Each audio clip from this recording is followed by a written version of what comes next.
Eto na mga Mima Bells, mainit pa talaga siya mga madam. Pero tignan nyo naman mga Mima ko, oh. Luto na. Hello mga Mima Bells ko, gagawa tayo ng banana pancake. Durugin lang natin yung banana mga Mi. Medyo ano pa yung banana natin. Medyo hindi pa siya yung hinog na hinog. Ito yung gagamitin natin mga Mima, yung maha pancake. Buhos natin yung 2 sachet.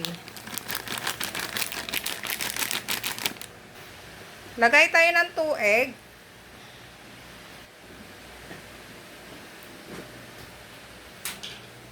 Maglagay tayo ng mantika.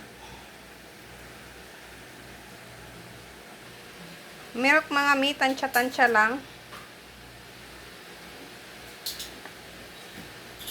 Haluin. Wala tayo pang ano yung pang mix mga Mima. Kaya mano-mano na lang.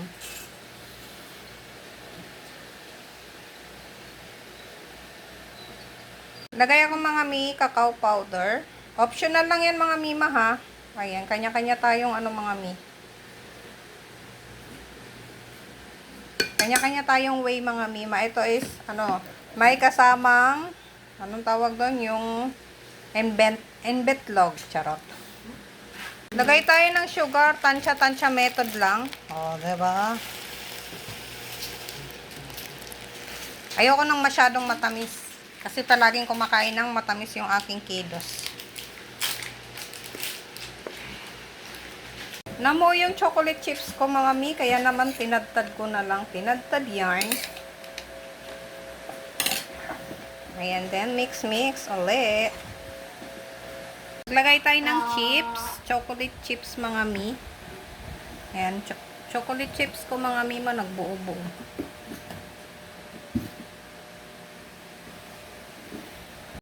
Na-preheat na lang mga kacharis ko yung oven namin. Charot, yung kanan lang ang gamit natin. Ayan, na-preheat ko na yan ng kanina pa. Super init na yan. O, diba nag-asok-asok na. Tapos sinaan natin yung apoy.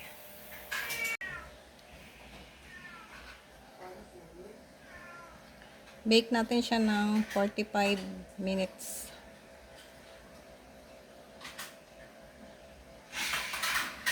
Sa mahinang apoy. Ayan, 4 lang muna.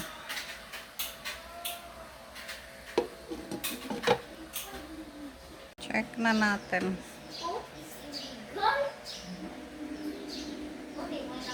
Mga Mima, ito na yung first batch na sinalang natin ng banana pancake. Ay! Perfect! Ayan. Palamigin muna natin mga Mi kasi medyo mainit pa siya. Hindi siya medyo, mainit na mainit pa siya. Magtikim tayo mga Mima Bells ko ng 1 peraso kung anong lasa.